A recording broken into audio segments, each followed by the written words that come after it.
isn't as if I thought it had a spirit. It is simply in its element that gives it a kingliness, a right. The print of its big foot last winter, the tail track on the snow in our court, the wonder of it in that pallor, through the crosshatch of sparrow and starling. Is it its rareness then?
possibly some kind of abuse from a father figure. So that's interesting. Very well written, though. Wow. Okay, let's find one maybe a little bit lighter.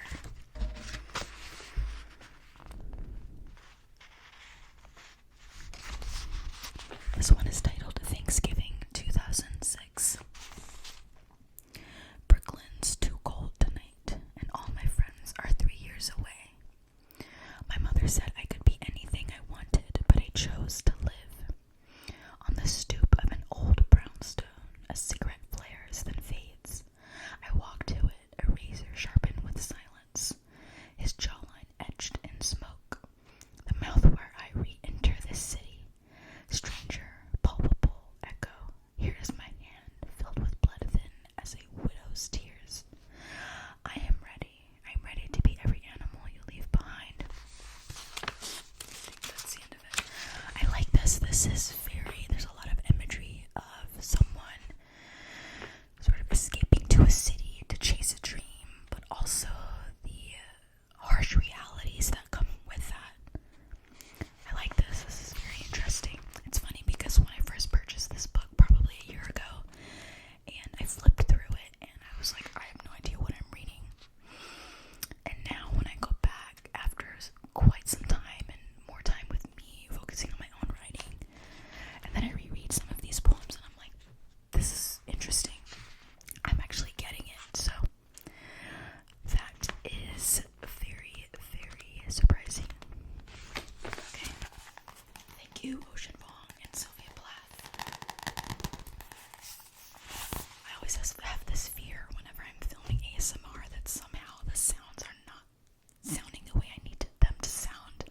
And then I'll film the whole video and then I will listen to it and realize, oh my god, the mic was on the wrong setting. So I really hope that this is sounding binaural.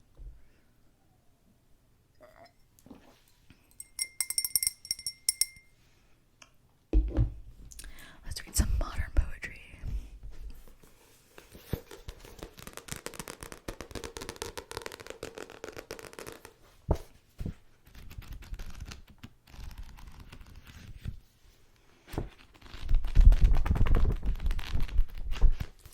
How to Be a Poet by J.M. Farkas. This is interesting. So the first half of the book has like what you call blackout poetry, where you just take a page of text and paint over it except for the words that you want to appear in the blackout poem. So it's a really interesting technique. Let's read a few of the blackout poems first. Bring a promise like an apple in the hand. Speak as if you were stone. Your one mouth. Be trouble. Be the girl who is too beautiful.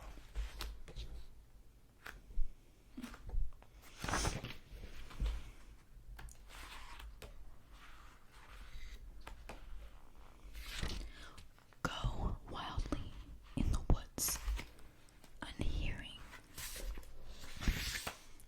Many secret things, confessing excessive love. In the fields of the body, take what isn't given. Hope for the honey. Okay, interesting. So I'm gonna find one that's not completely blackout, and we'll read some of that.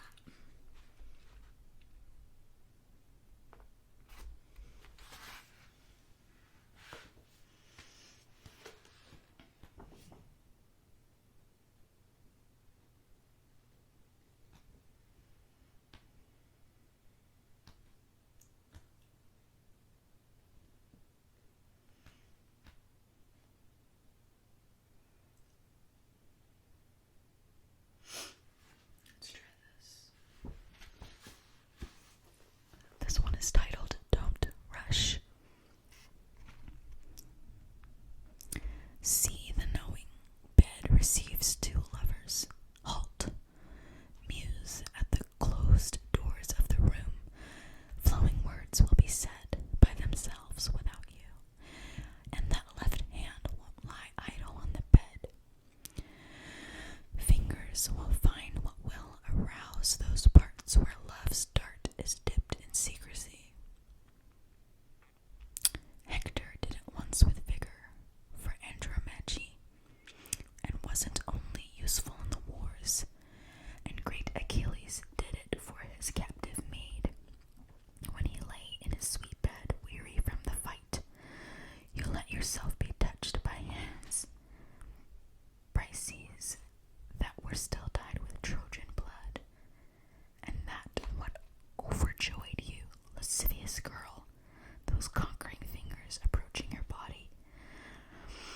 rest me loves pleasures, not to be hurried, but to be filled enticingly with lingering delays.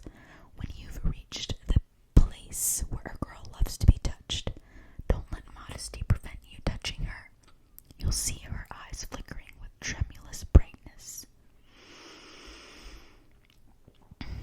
As sunlight often flashes from running water, moans and loving murmurs will arise, and sweet sighs and playful and fitting words.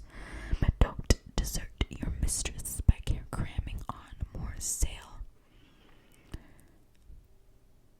or let her overtake you in your race. Hasten to the goal together. That's the fullness of pleasure, when man and women lie there equally spent.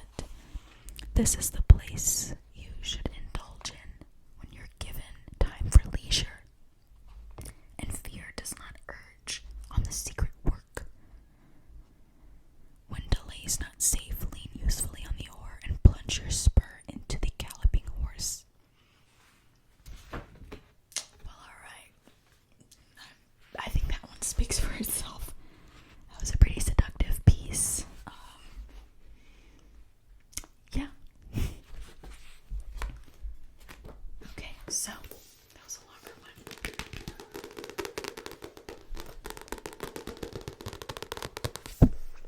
Thank you, J.M. Farkas. And now for a classic by Franz Kafka, Metamorphosis. I'm not going to read this whole thing. I will. That's a weird throat sound.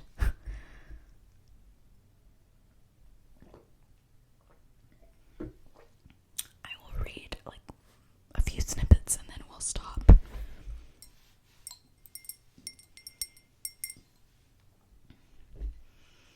Just a little bit more.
So if you're familiar with Metamorphosis, it has to do with, the premise is basically a man named Gregor Samsa waking up to find out that he's been turned into something else, a monster. So I will read a few snippets and then we will stop after that. If you're interested, obviously this is called Metamorphosis by Franz Kafka.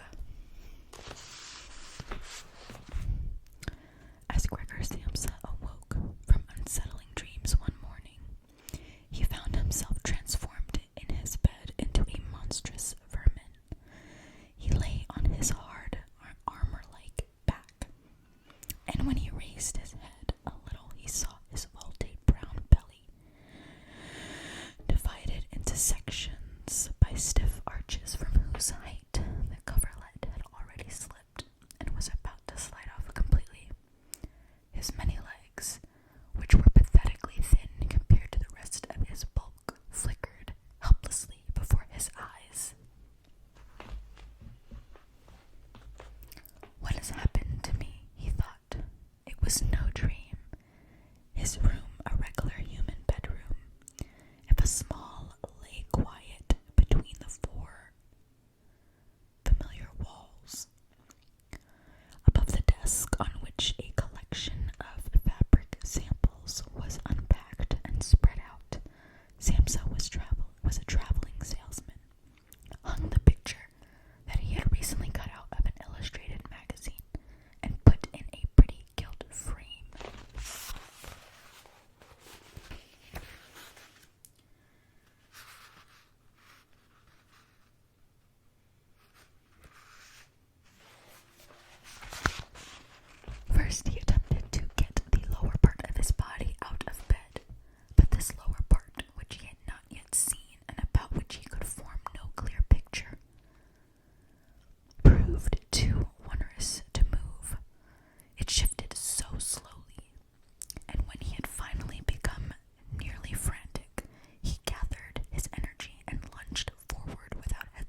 is Haruki Murakami. He's a Japanese writer. My favorite book of his is Norwegian Wood, but he does have a short story collection called Desire. In that, there is a